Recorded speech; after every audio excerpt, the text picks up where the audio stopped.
Tonight on Addiction Talk, we explore the extraordinary journey of Rod Espudo, a U.S. veteran who transformed his life after battling addiction and PTSD.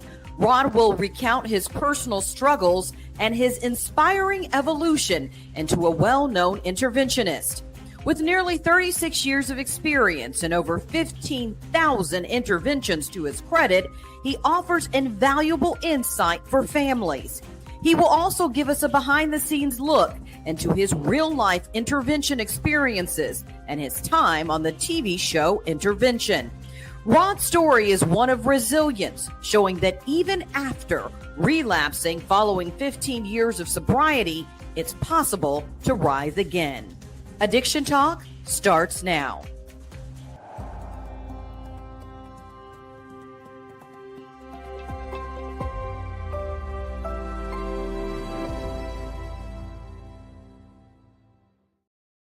And we are so excited to have Rod joining us all the way from California. How you doing tonight, Rod?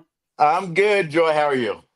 I'm doing good. You know, we've seen you on TV and we had to have you on the show because not only many people may remember you from the show Intervention, but your recovery story is remarkable. And it's a testament to when things happen to us in life, how it kind of sets us up for the career that we're supposed to have or the impact we're supposed to have on the world. So being able to share your journey, I'm really excited for people to hear that because I believe it will be life-changing tonight. So first, I just want to see how you're doing, Rod. I know that you've been out there in California. You know, you've done over 15,000 interventions. You're 1,500. 1,500. I gave you 15,000. I don't know. Girl, I would be 390 years old if that was true. Okay. I totally understand. Well, I think as I was saying, a lot of people know you from the show, but not really understand that you went through your own recovery journey before helping, you know, hundreds of people find their way to recovery. Can you tell us about your recovery journey? How would you describe it for us? When I entered rehab in July of '88, the clinical director had told my treatment team that this was the new era and the new generation of addict. And they were talking about me. He's young, you know, he comes from an affluent family and he's got a major opiate addiction, you know, and, you know, he hasn't, you know, been multiple times in prison, you know, jail, little incarceration prior to the military, you know, leaving the military, but he's not your standard, you know, heroin addict that came in and just, how can I say it? I had everything going for me until I got it my own way. You know what I'm saying? And, you know, I came from a family, it's about 88 miles east from LA. My father was a Marine Corps drill instructor, and then he got out and became a powerful man within a labor union. And I won't say which one it is, but their emblem has two horse heads facing away from one another, you know, and I saw a lot of things growing up, you know, and, you know, I don't think my journey's unique, but now after being around for as long as I have, my sponsor called me an anomaly the other day. You know, why do you think that was, Rod? That's really interesting. I know you said that you were, you know, you came from an affluent family, you know, different things along those lines. People didn't think you'd be the typical poster child, I guess, for someone who was addicted to heroin at that time. Let me put it to you this way. Back in that era, I come from an Hispanic family that kept everything behind the front door. You know what I mean? You never put your business out in the street, and your relatives, you know, rarely knew what was going on. And that's the reason a lot of people died back in the 70s and 80s was because, you know, they would pray. They think they could pray addiction away, or they could just, like, you know, lock them in, you know, there. And they didn't understand that it was a behavioral modification disorder. It wasn't just, you know, an abstinence or under the influence disorder, so to speak. And I think what my sponsor said was because I had put together 15 and a half years sober, and I relapsed for 5 months. April of this year, April the 7th, I celebrated 20 years. So my sponsor said to me when I took my 20-year cake this year, how many people that you know in your 30 some odd years of being around that you heard had that had 15, 10, or 12 and came back and went past their original mark. And I was talking to him and I go, you know what, bro, I don't know anybody. I've Mm. never heard of anybody, you know? So my journey, it being an anomaly, doesn't mean it doesn't happen in other places for other people. I just personally don't know of it. And I don't think I'm special. I just truly think I'm blessed, to be completely honest with you. I don't think I have anything more than anybody else. And after my relapse, it's kind of ironic. I worked with a lot of people that had relapsed, and I had an experience in it that couldn't be bought or paid for at any college, Hmm. you That know. firsthand experience. And I want to go back because I really want to Mhm, unpack your story mhm. because you said a lot there. I know you were young starting out when this happened, but then you said you had 15 years of sobriety, relapsed for 5 months, found your way back. Now Right. with over 1,500 interventions to help other families who have loved ones struggling. But I want to start in the very beginning. Okay. How old were you? Do you remember when you first realized that you were having challenges, that something wasn't right about your relationship with alcohol? I was 9 years old when I had stolen 4 beers from my mom and dad, who were having a social gathering. My mother and father were not addicts or alcoholics. I wish that they had been were, because that way I could blame it on something. But my mother was extremely codependent, and my dad was a control freak workaholic. But I'd never seen any of them drunk in my whole life. They're both deceased now, so I can't. My disease manifested into drugs and alcohol. Their disease is, once I went to school and got educated, my dad was a control freak and a workaholic, and my mom was extremely codependent and enabling. Okay. But I never saw them under the influence. I started drinking when I was 9. It was Olympia beer. I know some old guys in there are going to probably remember that. And then I started smoking marijuana when I was in 6th grade to impress an 8th grade girl who I thought had a crush on me, and it was an absolute nightmare. I blew in the pipe and blew the weed all over the place and embarrassed myself because I Mm, didn't know what I was doing. And I learned really quick how to do it. And my brother, who was 4 years older than me, he was already in the game. He was already doing the things that he was doing. And you know what? I remember when I got busted when I was about 13 or 14 with pot seeds, and I just broke my father's heart. I just mm, broke his heart, and my brother, they had low expectations on him. I did well in school. I was kind of like this prodigy golfer growing up as a child. I was going to go to college and play golf and be the next Lee Trevino. Everybody had planned out my life for mm, me, and nobody had asked me what I wanted to do. And this is where we're going to get into being a veteran. And in a absolute blackout, Joy, mm. in a blackout from Monday through Friday morning, I joined the Navy. Okay. And I sealed my adolescent record because I had several DUIs. Okay. And my recruiter said, hey, man, we got to do something about these. You can't, you got a high ASVAB score, you're going to go in, you're going to have to go in with a waiver. You don't want to go in with a waiver. That's not going to help you, blah, blah, blah. So I got to tell you the story about the judge first. Okay. So I'm 17 years old. I'm on my third or fourth DUI. And this judge says to me, Mm. Rod, you're going to go to the Cypress Alana Club on Thursday at 7:30, and you're going to have this piece of paper and you're going to get it signed at the meeting from the secretary. And I'm like, I looked at my dad. I go, what's the Alana Club? And my dad, shut up, just behave. Okay. So I'm smoking a whole bunch of hash before I get in the car with my mom. Nobody knows that I'm doing that. I'm buzzed out of my head. I go to the Cypress Alana Club in Riverside. It's a candlelight meeting, and the secretary of the meeting is the judge. And I looked at him. It was a candlelight meeting. There was dark. I was freaked out of my mind. Okay, because they're sitting down. They turn the lights off. There's candy. You got to remember, I'm 17 years old. Now, was Okay. this like a recovery meeting? This was an AA meeting. Okay. No. And, At and, and 17, that's when he said you have to come to this meeting, but it he was kind of court tricked you. ordered. He gave me the directions, the address, told me what time I had to be there on Thursday. On a specific, there was a reason for a specific day. Okay, it's because it was his meeting. Okay, he was the secretary, and I walked in there. I'm like, whoa, and I'm like, and that part of the readings where we're not under surveillance at any time. I remember that every time I heard that, I'm like, that judge says, okay, sit over here, and I'm sitting up and I'm like literally freaking out because I don't know what's going on. I've never heard of this. There was nothing to compare it to. And I was literally freaking out. This was the same judge that I went to later and had my juvenile record sealed. And you're going to love this because the judge said, so let me get this straight, Roderick. That's my real name, Roderick. Goes, let me get this straight. If I seal your juvenile record, he looked at the recruiter, you take him to boot camp? Like, right? Like when? He goes, like, first thing in the morning.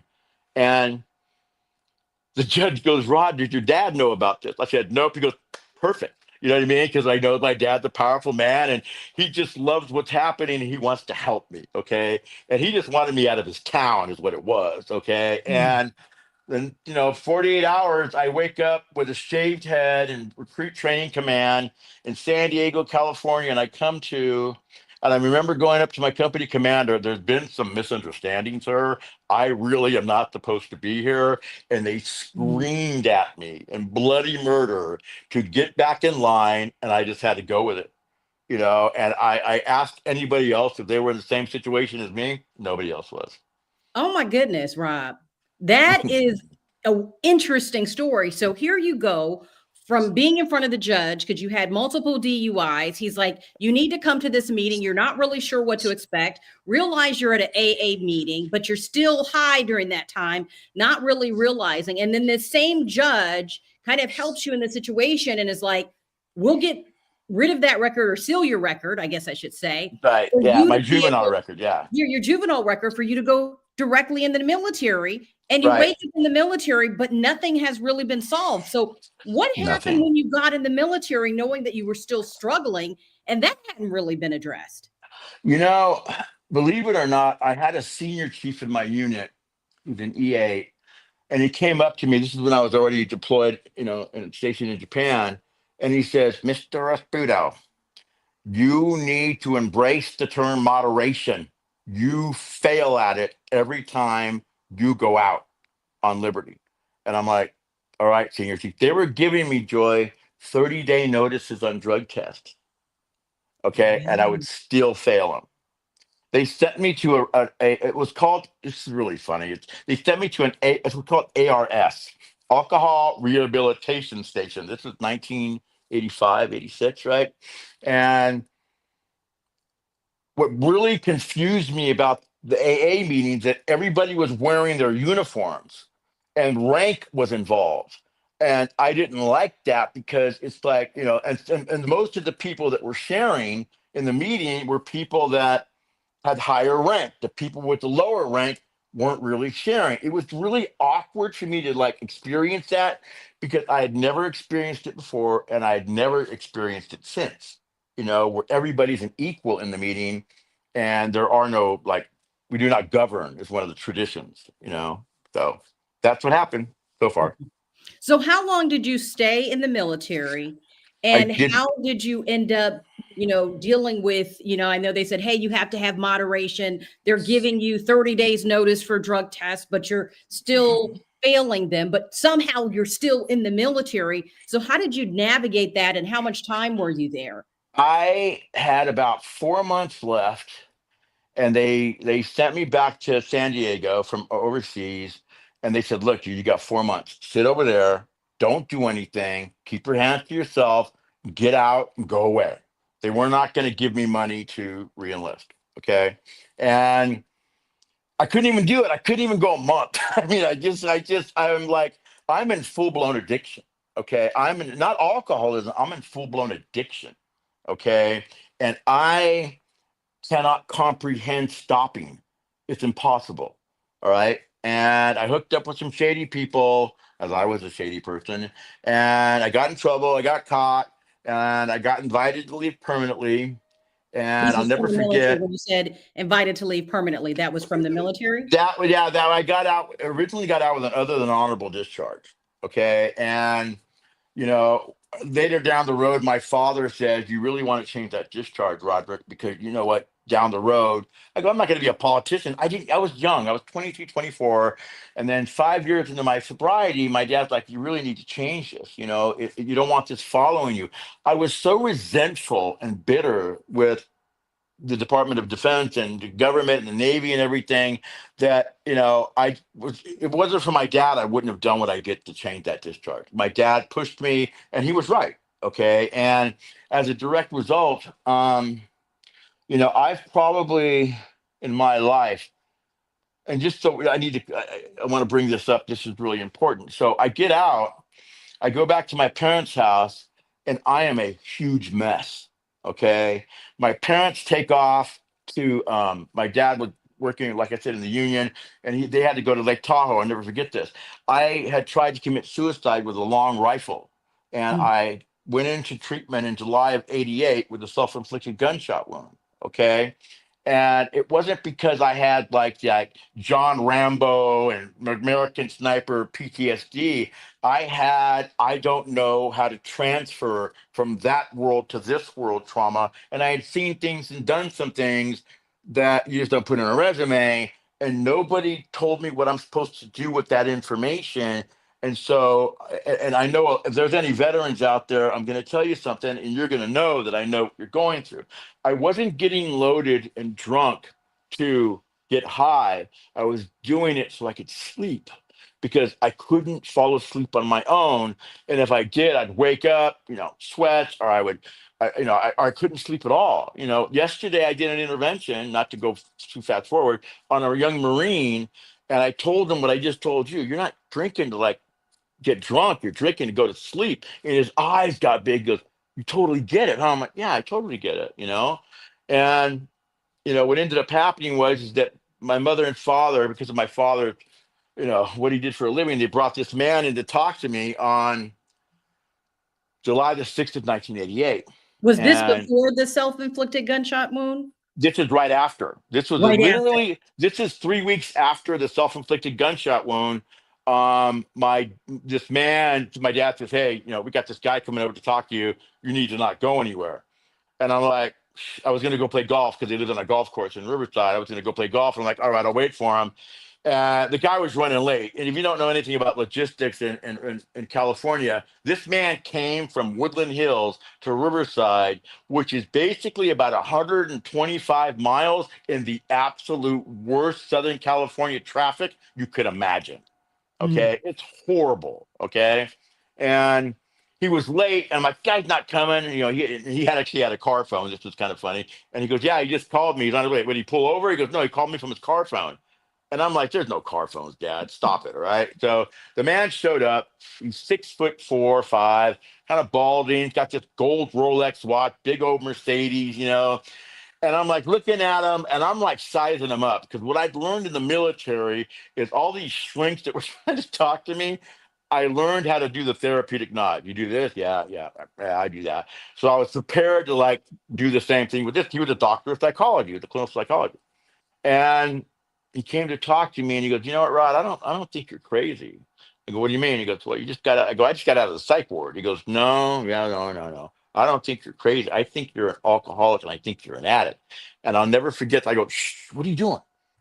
My parents are in the next room. You can't say that." He goes, "You don't think your parents know what you are?" I'm like, "No." He goes, "Why do you think they called me?" Okay. And I Mm. kind of like, he goes, "There's a place for people like you and me." His name was Dr. Ron Holman. And that man is my last living mentor right now. My other five mentors have deceased. He is my last living mentor. And he's got 48 years sober. And he told me when he met me, he goes, "I've got 12 years sober." I go, "What do you mean? What's sober?" And I'd heard that term before. And he rolls up his sleeves, okay? And he had the most god awful tattoo on his arm with hair with old track marks on it, right? And I looked at that and a light bulb went on in my head. This guy might know something. Okay. Mm. And I believed him. And they put me in a program in Pasadena. I was there for 5 months. This is the funny part where I met my first sponsor. He was an executive director and he said, "You shot yourself?" And I'm like, "Yeah." He goes, dude, you're a horrible shot. I'm like, what? He goes, and I'm like stunned at the carefree attitude.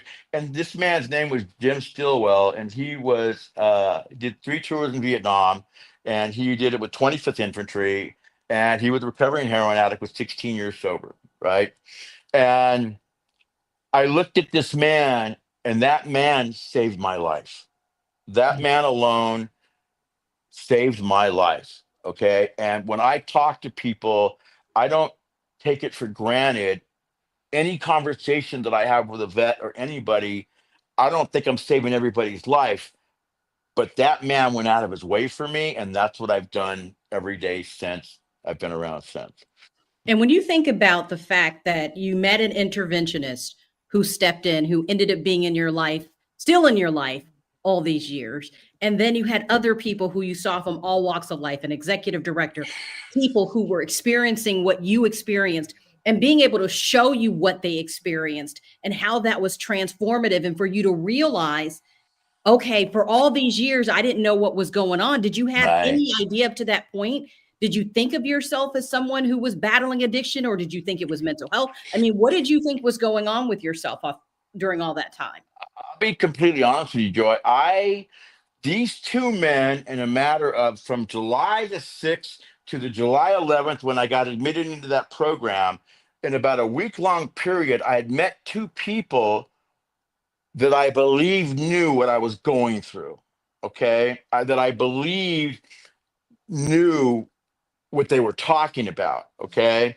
And they weren't just hired guns, or they weren't, doing their 9 to 5 job just to get through the moment.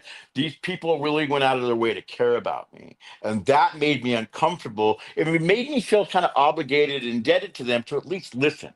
Okay. Out of respect. But I'll tell you something. You brought up a good point. Is it mental health? Is it drug addiction? I believe in most cases, untreated trauma. Oh, I think you went out there for a second. Um, Can you repeat that, Rod? You were going to say no, untreated my trauma. my ex-wife called. My ex-wife called me, and I had to I told her I kept trying to swipe it away. So I my ex-wife understand. I is my understand. business manager. No, my ex-wife was my business manager for the last 24 years. So I was trying to swipe her away. Anyway, those two people that I, became my mentors, and I trusted them. And it was hard for me to trust anybody and I know vets, especially veterans and young people and old people coming in and just boiling with all this trust doesn't happen. Trust is earned by every newcomer in every 12-step program and every rehab, and it doesn't happen overnight. And I respect that. Okay. These two men had my attention, and that was important. And therefore, after a period of time, they had my trust, which was really important. Okay. And that man who did my intervention became my mentor for that 8 months down the road. I did my first intervention in February of '89, but he would come to visit me every other Sunday. Okay. And I'm looking at him and he would have the big book with him, right? And he would have, it was underlined in crayon, the first 116 pages, and I go, dude, what do you want from me? Man? I'm here. I'm not going anywhere. He goes, I'm just checking on you, man. I wanted to see where you're at. And I go, why? And he goes, because I care.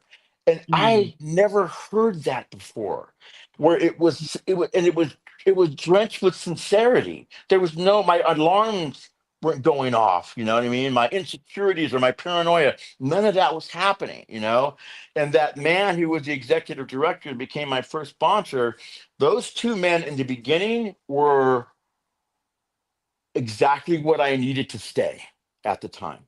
Okay. Mhm. And the clinical director at the same facility became another one of my mentors. Okay, his ability to treat people and basically to talk to anyone, Mhm. movie star, Like that rock star, connection. homeless.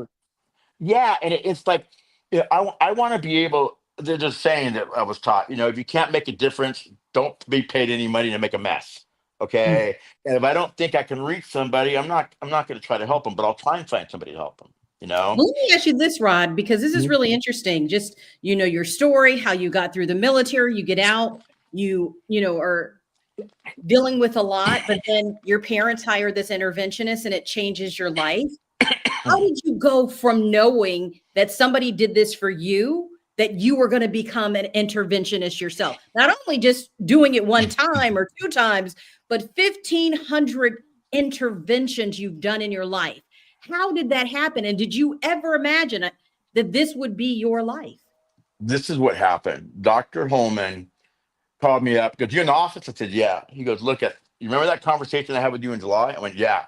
He goes, "I need you to drive down to Costa Mesa and have the conversation with somebody too." He goes, he's a meth addict." And I'm like, "Oh man, see, drug cultures, opiate addicts don't jive with meth addicts in addiction. Okay. I had 7 months sober. Okay. And I was going to school to become a counselor, whatever. And Dr. Holman, it was kind of ironic because it was a 4.5 hour drive, Joy, from LA, northwest LA to Orange County on a Friday. It's insane. It's like a 4 hour drive. And I get there, and I have to tell you the story because this was my first intervention. There's a man naked on his porch with the biggest King James Bible I had ever seen, gigantic, right?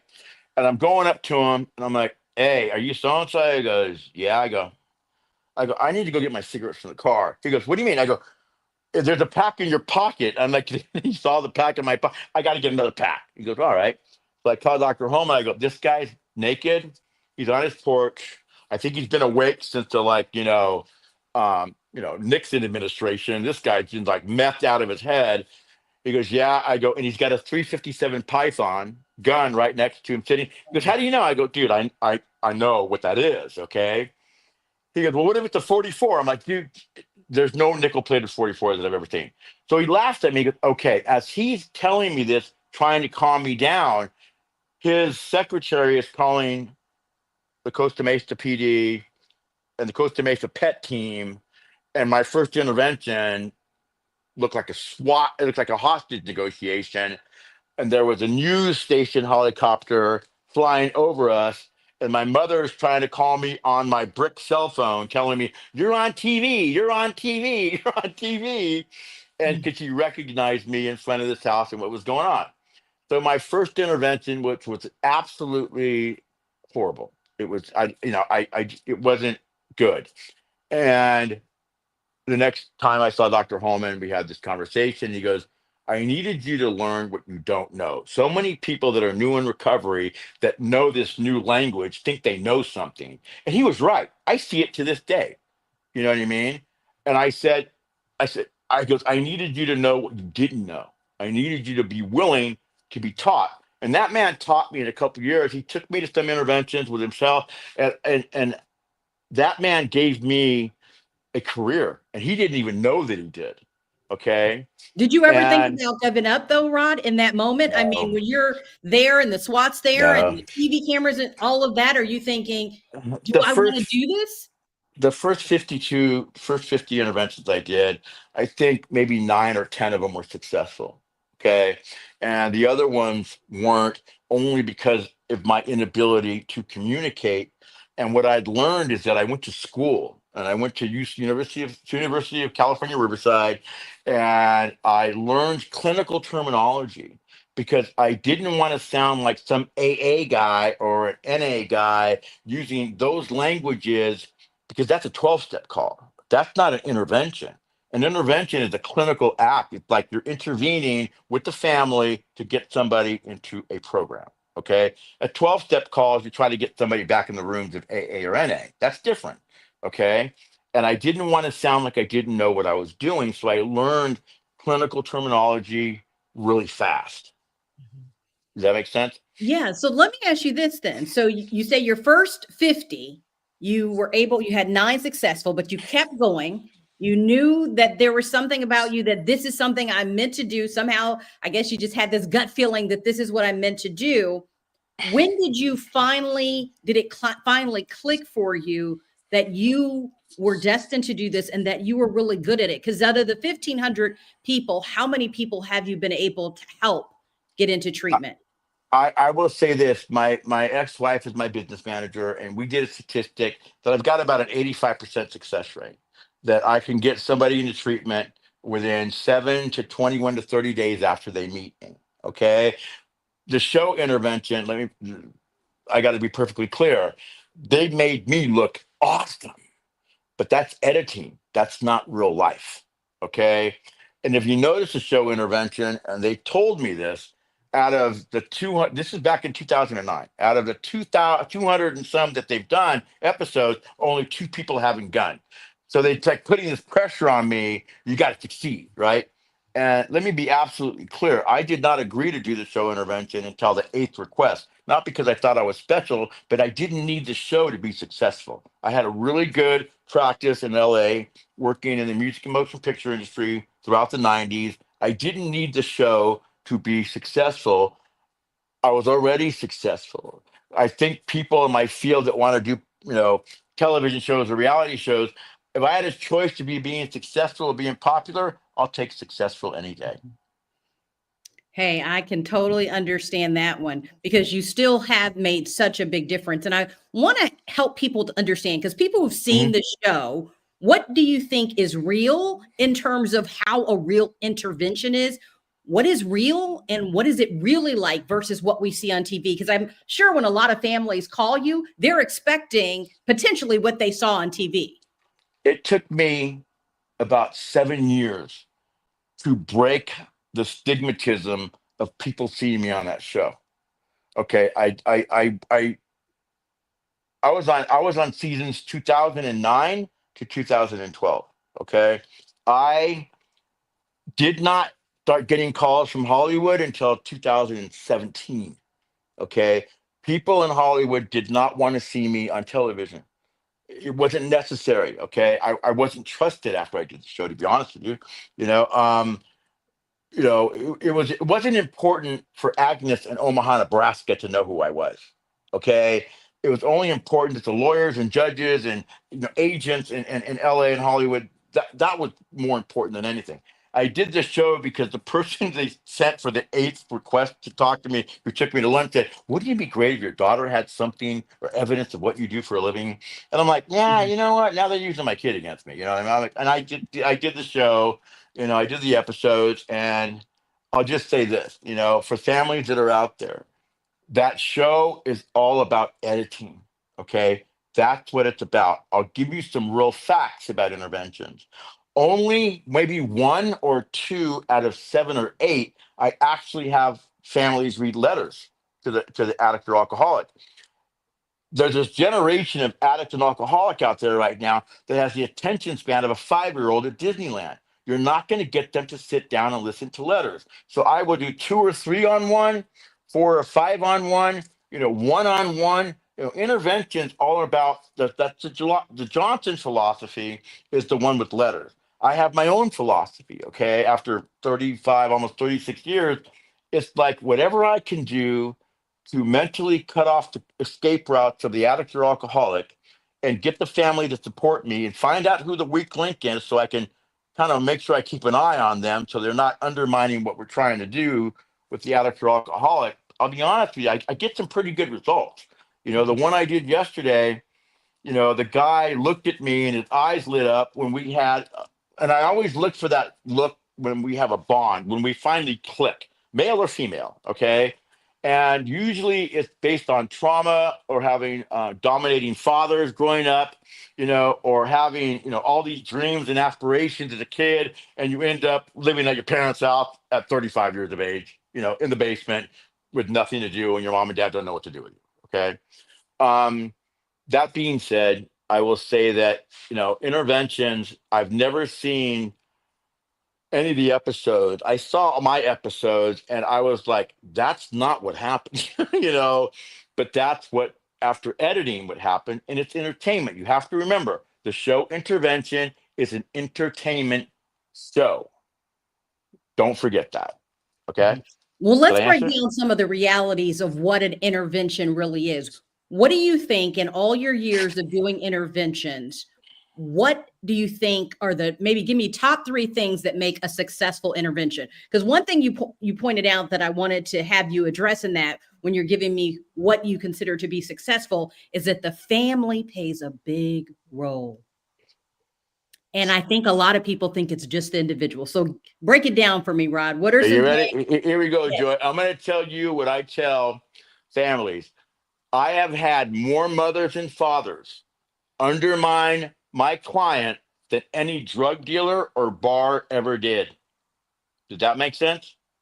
And look at, they're not doing it out of malice. They're doing it out of uncontrolled love and enabling and codependency.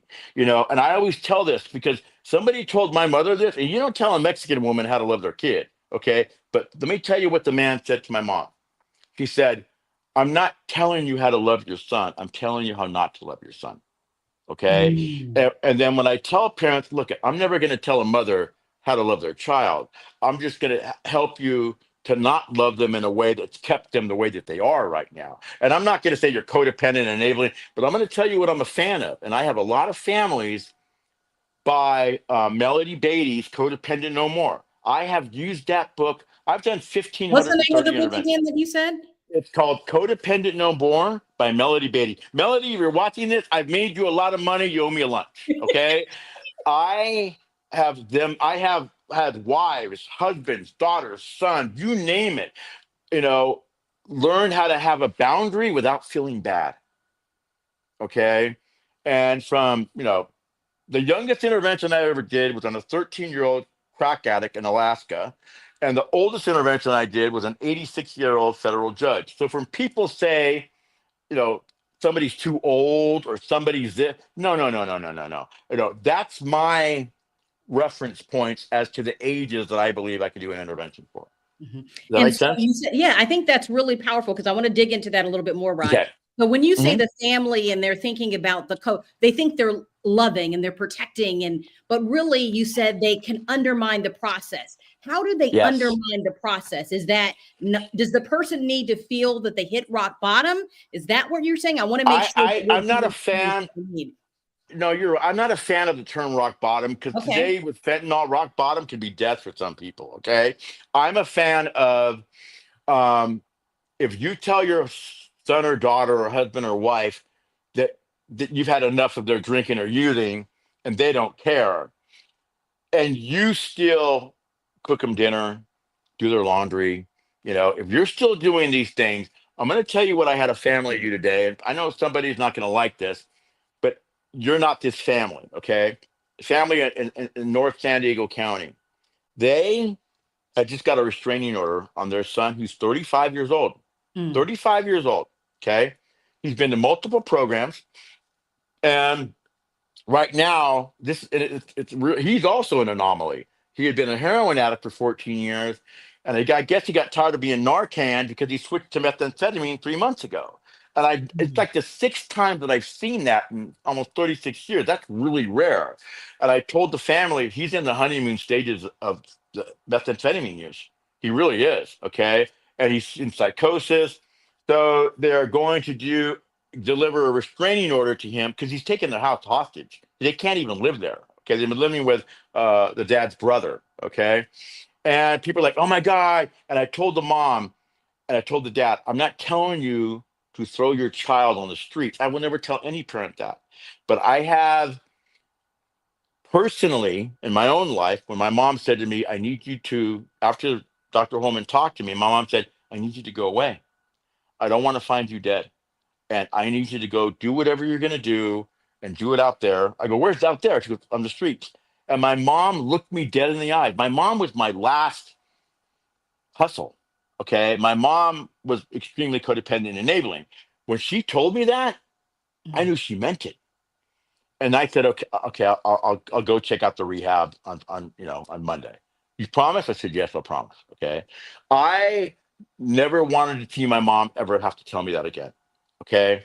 And I'll tell you what I see with parents, moms and dads, is that people are going to get upset. Well, you can't put them on the street. This is what I say. Sometimes somebody's behind. I don't use that word. I use the A word. Needs to hit the asphalt. Okay, and I'm not. The kid needs to know, or the individual needs to know that there are other options. We're not kicking you out of the street. We're saying just you can go on the street or you can go to this treatment program. Okay. But right now, I told the family an intervention is not going to work on him because he's not approachable. They sent me some recent video of him, and he's in really deep psychosis. Okay. And they moved all the weapons out of the house and everything. So that's an example of an extreme measure to get somebody to go into treatment. Okay. The other one was yesterday when you got a guy with a severe trauma and PTSD who's just trying to sleep, but what he's using is ruining his marriage and ruining his life. That makes sense? Mm-hmm. But I love what you said about the parents still giving options or the loved ones still giving options. It's not like, hey, you only have the streets. It's like, hey, I'm giving you here's a fork in the road. But what we're not going Right. to do is continue to go down this path. And I think that's powerful for Right. parents to hear that, to see what can make an intervention successful. Do you think the person's mindset, do they have to be ready to go to treatment to some extent or be open for it to be successful? I'm going to give you an opinion that when I tell this to people, a light bulb comes on, right? In the 3 or 4 thousand families that I've worked with and the 1,530 interventions that I've ever done, I have never met somebody that absolutely loved their life where they were at. So that's a reference point to something's awry, something's not right. Okay. And I'm talking even the 13-year-old crack addict in Anchorage, Alaska. He knew he was messed up. I mean, he'd only been doing it for about 9 months to a year, right? And I'll just share something with you. He's still clean and sober now.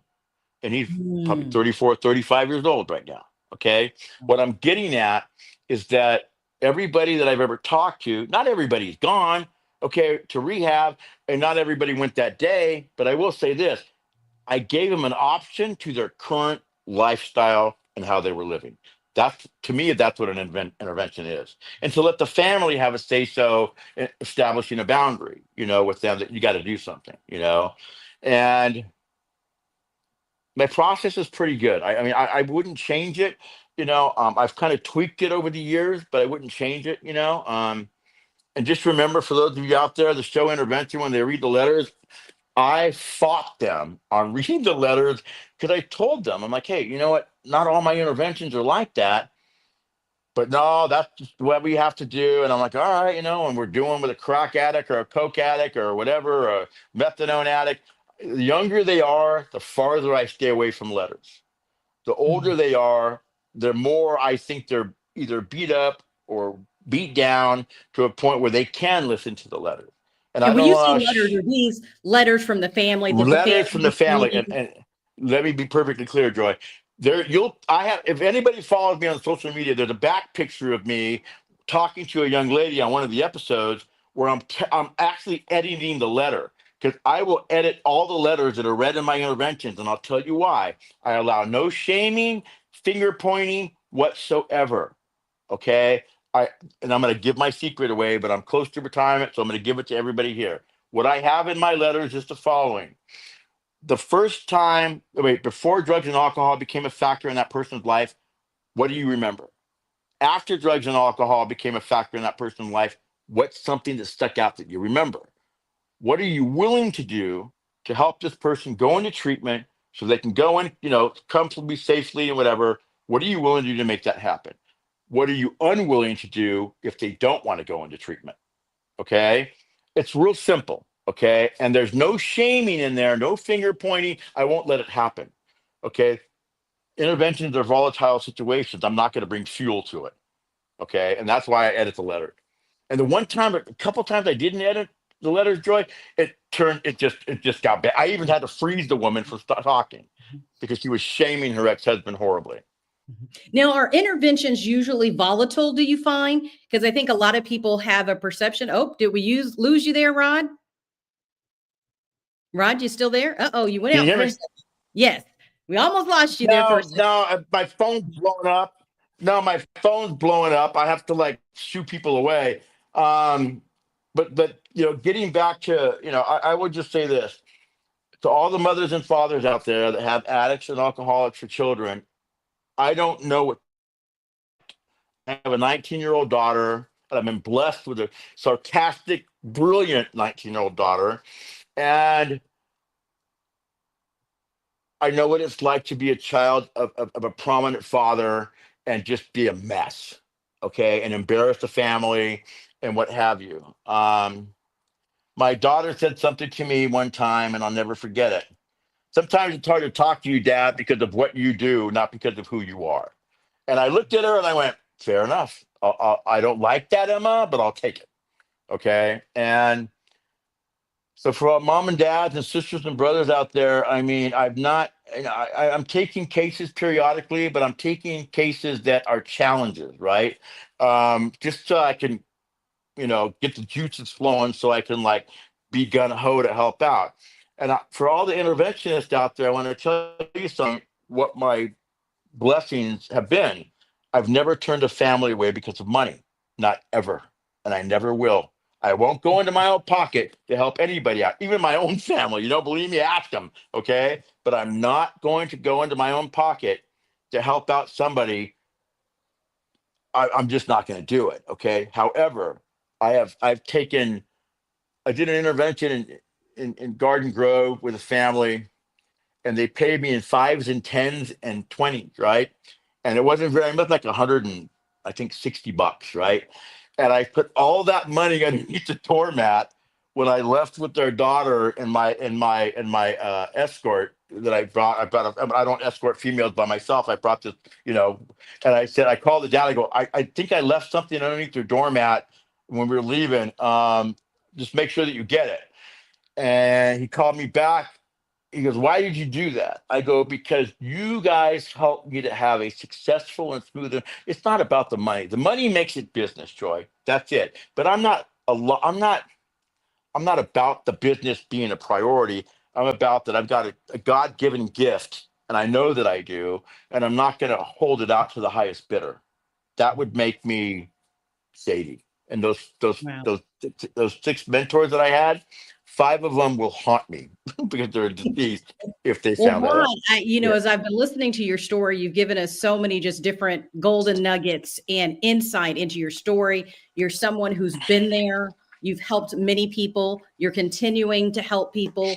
And so as we wrap up this interview, I know you even went through your own challenges where you said you relapsed after 15 years and rebounded. If there was a word of advice tonight that you would give to someone who's struggling, who maybe is where you were 30 years ago, what would be that advice that you would give to people tonight, just through all your experience personally and in your experience as an interventionist? As a recovering alcoholic and addict, I would say that anybody out there struggling that was sober before and maybe relapse and doesn't know how to come back, okay, I will just say this: the humility that I found coming back was everything that I needed to be the father that I am to my daughter. I was cocky. I had a chip on my shoulder, arrogant. I didn't have any confidence. I came across caustic to some people, right? And after that, it's kind of ironic, after that relapse, all of a sudden my wife's pregnant. We're trying to get pregnant for 4 years, nothing. I got, 67 days sober again. Oh my God, she's pregnant. Okay. I will tell you that is God and his infinite wisdom. Okay. I needed to be taken to a place where I would be teachable. Okay. In regards to being a father. And my old first sponsor, before he passed away last year, he said to me, your daughter saved your life. Your daughter, because a lot of people don't have the kind of time that I have. They vacillate in and out, and some of them just fade away, and some of them die. Okay. My made a promise to my daughter that she would never see her father nodded out, drunk, or have a beer in his hand. I've kept that promise. She's going to be 20 years old in March. Wow. Okay. As an interventionist to a family, I would just say this: don't wait. The biggest obstacle for families not doing intervention is they're afraid of upsetting the addict or alcoholic. Okay. That's major codependency behavior. Okay. They're afraid that, they don't want to embarrass them. I don't want to disrupt them. Let me put it to you this way: I would embarrass anybody. I would disrupt their life than to sit there and listen to a eulogy. Okay. Or and I can't be more black and white. The one thing that helped me to stay after my relapse is I associated using with dying, because the party was over in the 80s. That was the party. And that I it hasn't been a party in probably 37 years, 38 years, maybe 39. So, that would be my advice, Joy, for people out there that are suffering or people wanting to know what to do with a family member. Mhm.